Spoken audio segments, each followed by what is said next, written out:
am sick and tired of your crap. Do you understand me? Get out of these house. I don't want you in this house. I don't want you anymore.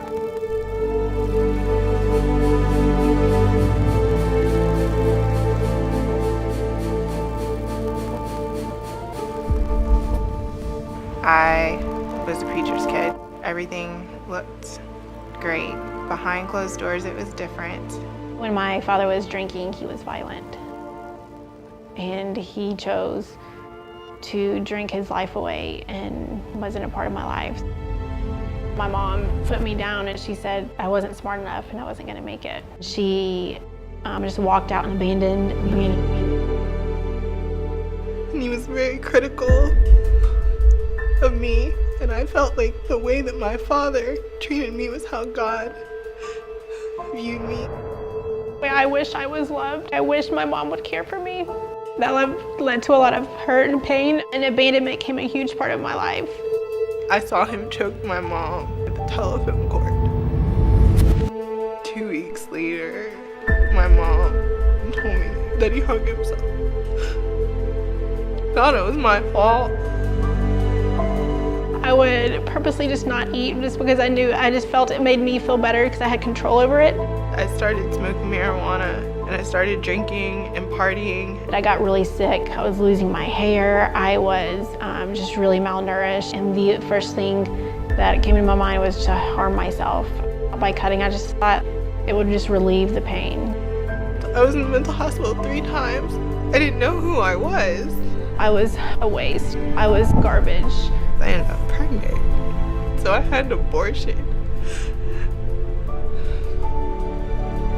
And I just thought that it would be easier for everyone if I just took my life. And so I tried to kill myself.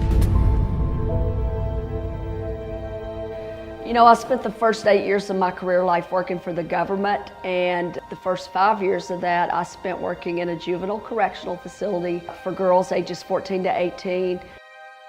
And those young girls would go back to the same environment they came from, and we began to hear of girls dying from drug overdoses, girls getting killed in street gang fights. Many of those young women passed the age of 18 and ended up going to the women's prison because they never got the help they needed. And God showed me 3 things. He said, I want you to start a program where the girls come because they genuinely want help. And I want you to take them in free of charge because most of the girls that come could not get the help they needed if they had to pay. Secondly, God showed me I want you to give 10% of what comes into your ministry to other ministries. And the third thing God showed me is I don't want you to take any state or government funding or any other money that has strings on it, because without the freedom to share Christ, the lives will not change.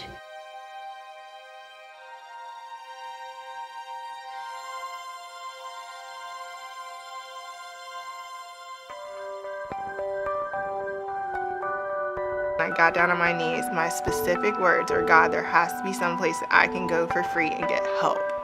And 2 weeks later, I get this Joyce Meyer magazine and I open it up and it's a picture of Nancy Alcorn. I was high and I went on the website and I got my application. When a young girl walks through the doors of Mercy Ministries, it doesn't matter whether it's eating disorders, drug addiction, cutting, an unplanned pregnancy, a young girl who's been rescued from sex trafficking, whatever the problem is, Jesus is the answer, and He is able to heal and restore and give a new beginning to every single one of those young women who choose life.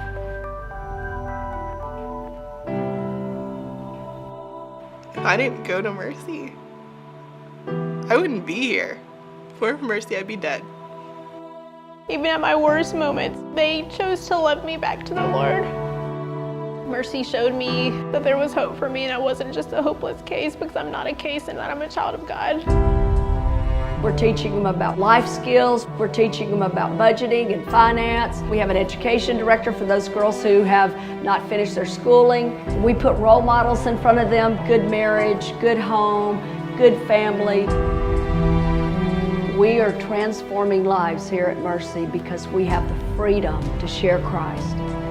Learning all the tools that I learned at Mercy, and I apply them every day in my life. God's just really rocking my world. I'm now engaged to the most wonderful man ever. It's so far beyond anything that I could ever thought that I would ever have in my life. Words cannot describe. We've got to have more help because we're getting more and more calls. And in order for us to be able to help them, we have to have help from you. Mercy, Mercy saved my life, for sure.